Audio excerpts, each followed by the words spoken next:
The night my husband told me I wasn't invited to his family's party, something inside me broke, and something else came alive. He looked me dead in the eyes and said, "You're not invited." His family smirked in the background, pleased to finally cut me out like I was some unworthy outsider. In that moment, the humiliation burned deep, but beneath the pain was a spark they didn't see coming. Because while they thought they had stripped me of my dignity, none of them knew the truth. I was the secret owner of the very venue they had booked for their grand celebration. That night, I wasn't just going to show up. I was going to take control, and when the truth came crashing down, their perfect little world would never look the same again.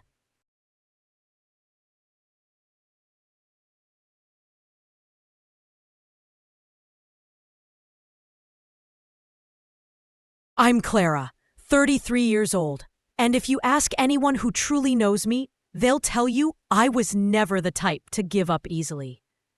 I grew up in a modest home with parents who taught me the value of hard work and dignity, two things money could never buy.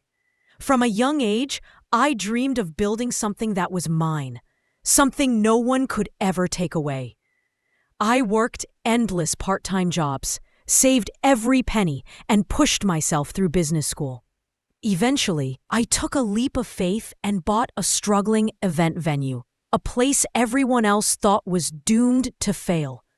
But I poured my soul into it, and over time, it became the most sought-after location in the city for weddings, galas, and grand family parties. I never bragged about it, not even to my husband Daniel. Maybe that was my mistake. Or maybe that secret was the very thing that would later become my greatest weapon.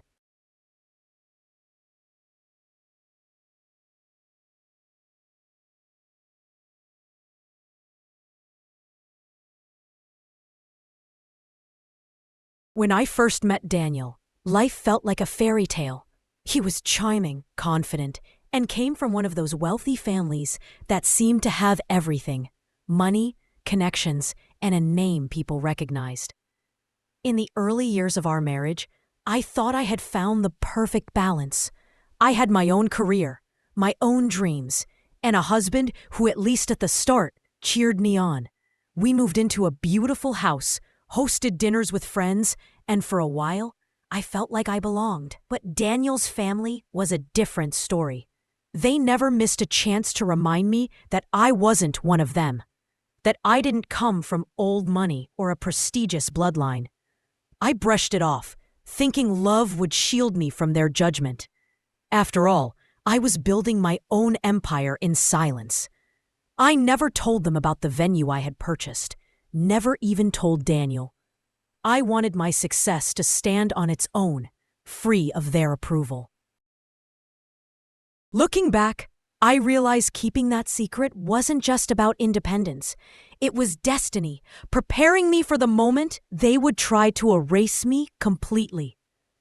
The storm truly began when Daniel's family started planning a grand anniversary party for his parents, a glittering event they bragged would be the highlight of the year.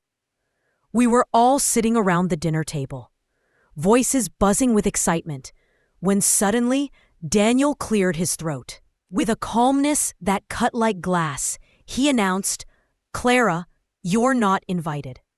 At first, I thought I had misheard him, but the smirk on his mother's face told me otherwise. "It's a family matter, dear. You wouldn't understand," she said, her voice dripping with condescension. Laughter rippled quietly among his sisters, as if my humiliation was the entertainment of the night. My heart pounded, my face burned, but he didn't. He sat there, silent, letting them strip me of my place, my dignity, as if I was nothing more than an outsider. That was the night something inside me cracked, and something far more dangerous woke up. After that dinner, the cracks in my marriage spread like poison. I confronted Daniel in private, hoping he would take it back, hoping he would at least see the pain in my eyes. But instead, He brushed me off like a child throwing a tantrum. "It's not a big deal, Clara. Don't embarrass me. My family never liked you. Just let it go." Those words cut deeper than his mother's smirk ever could. From that moment on, every family gathering became a stage for whispers and cruel glances. His sisters mocked me behind my back, calling me a gold digger, while Daniel stood silently by, never once stepping in to defend me. Slowly, I began to feel trapped in a marriage where my voice didn't matter, where my existence could be erased with a single decision. But while they thought they had pushed me into a corner, what they didn't realize was that I had been quietly watching, quietly waiting, and my silence wasn't surrender. It was preparation. The breaking point came just a week before the party. I overheard Daniel laughing with his brother in the study, his voice dripping with pride as he said, "Finally, a perfect family picture without Clara ruining it." Those words didn't just sting. They shattered the last piece of hope I had left for us. I walked away, my hands trembling, but inside me, something hardened, something sharp and unbreakable. The very next morning, as I sat in my office, my assistant handed me the booking file for the upcoming anniversary celebration. My eyes froze when I saw the name, Daniel's parents. My heart raced, and a slow, dangerous smile. In that moment, our new fate had delivered the perfect stage for my revenge. And this time, I wasn't going to sit quietly on the sidelines. I was going to own the night. Once I discovered the party was booked at my venue, everything inside me shifted from pain to purpose. I spent the next few days crafting a plan so precise that not a single detail could slip through. First, I studied their booking request: champagne fountains, a slideshow of cherished family memories, and a stage set for glowing speeches. They wanted perfection, and I was going to give it to them. Just not in the way they imagined. I called a private meeting with my staff, people who had been loyal to me for years, and told them only this: follow my instructions to the letter. No questions asked. Quietly, I replaced their slideshow with one of my own, carefully but ending with Daniel's secrets, his mocking words about me, even screenshots that proved his betrayal. I planned my entrance too. I would arrive late, dressed in a gown that demanded every eye in the room, and I would wait until the exact moment the lies on that screen shattered their illusion. That night, I wouldn't just be a guest.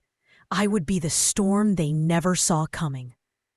The night of the party arrived like a polished dream. Crystal chandeliers, the clink of glasses, laughter that hid sharp teeth. Daniel's family floated through my lobby, congratulating themselves on a flawless choice, never guessing the hand that had set everything in motion. The program ran like clockwork. A welcome speech, the champagne fountain, the band, and finally, the slideshow. At first, the screen lit up with wholesome pictures. Baby smiles, graduations, sunlit vacations, and the room relaxed into nostalgic warmth.